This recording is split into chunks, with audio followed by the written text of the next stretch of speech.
Setiap organisasi, baik bisnis maupun nirlaba, membutuhkan aset untuk beroperasi. Aset-aset ini digunakan untuk menciptakan produk, menyediakan layanan, dan yang terakhir, untuk membangun entitas atau nilai perusahaan. Tapi mengapa penting bagi kita untuk memahami aliran penggunaan aset ini?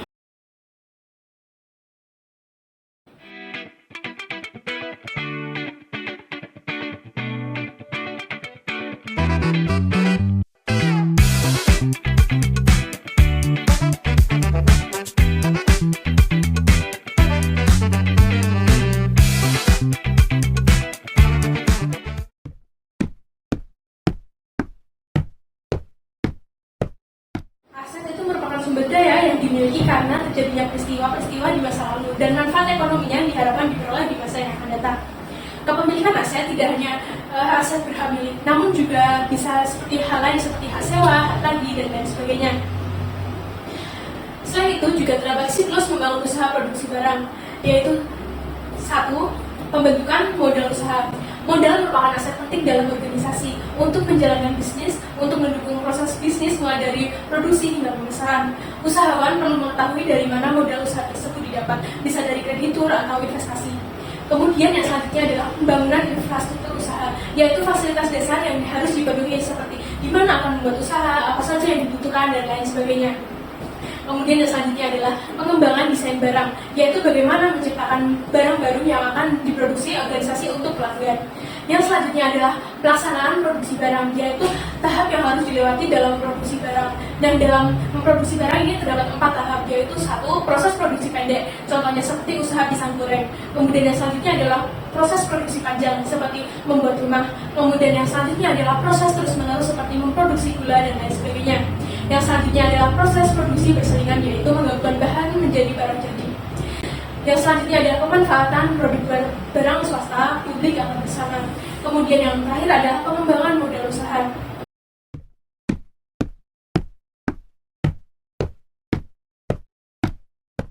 Pengkonteksan alur usaha produksi jasa dalam organisasi atau sistem.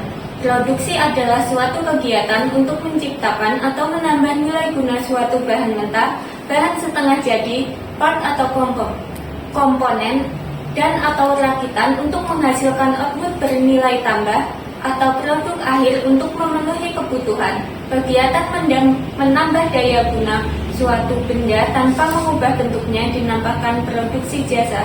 Kemudian, dalam sistem produksi, barang meliputi aktivitas perencanaan, pengadaan, pembuatan, penyimpanan, pengiriman, dan juga pelayanan.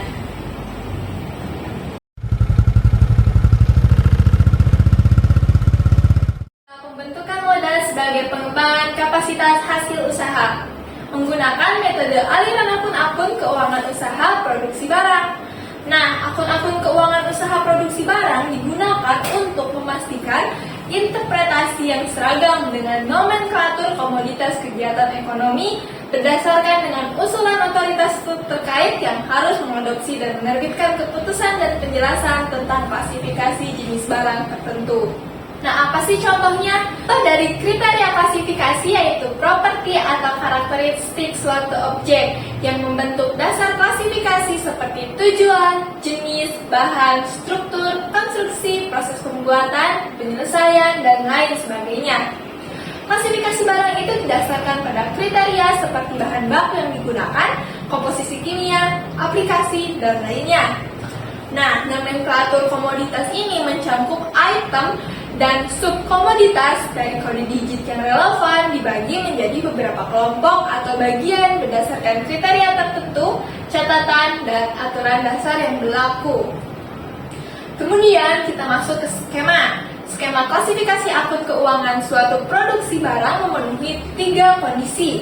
Yang pertama adalah barang dibagi menjadi kelompok-kelompok sehingga barang-barang tersebut dalam setiap kelompok memiliki satu kriteria umum saja. Kemudian yang kedua, barang hanya dapat diklasifikasi pada waktu berdasarkan satu kriteria utama. Dan yang ketiga adalah barang pertama diklasifikasikan berdasarkan kriteria yang lebih umum, lalu kemudian ke yang lebih spesifik lagi.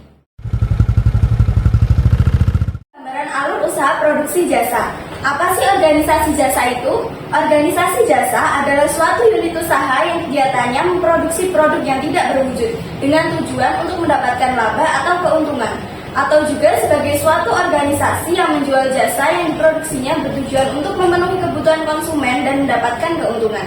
Tetapi perlu diperhatikan, walaupun bisnis jasa, tetap saja organisasi itu memerlukan produk fisik untuk melakukan kegiatan usahanya.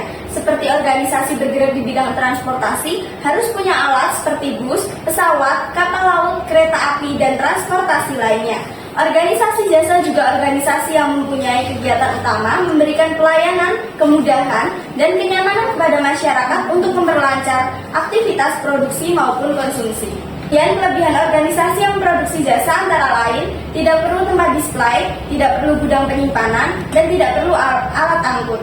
Selanjutnya ada kekurangan organisasi yang memproduksi jasa antara lain, ada kualitas jasa dapat diketahui setelah konsumen membeli jasa. Kemudian ada contoh organisasi jasa yang pertama di bidang transportasi, infrastruktur dan utilitas, ada Telekomunikasi Indonesia Tbk, Jasa Marga Tbk, Indosat Tbk, dan Garuda Indonesia Tbk.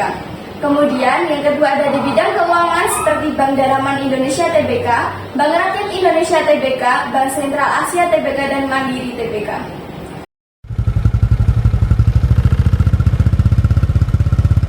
Sederhanaan alur dan sistem produksi ekuitas dalam rangka kompetisi.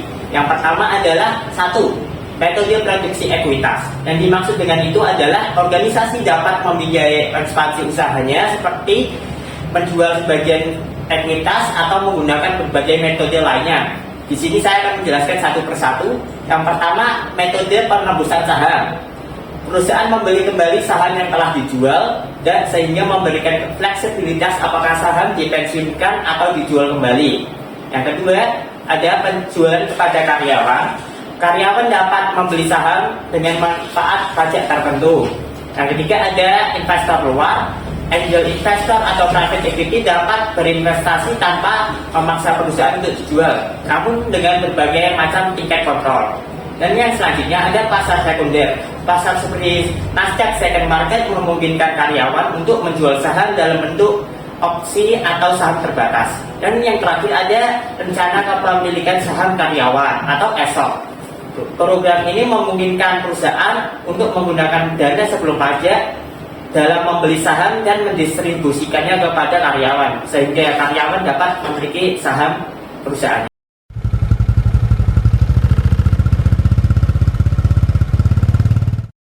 Siklus membangun usaha produksi ekuitas.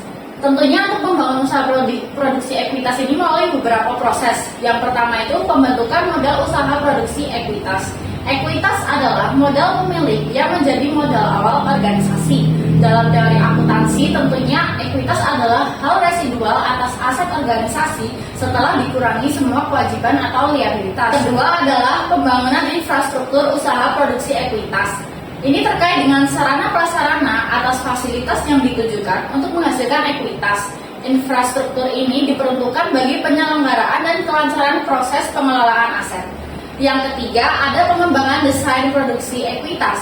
Perjanjian khusus mengenai pembagian ekuitas usaha antar para pemilik dapat bervariasi tergantung pada usahanya. Perjanjian ini akan dibicarakan sampai diperoleh kesepakatan bersama pada tahap investasi awal.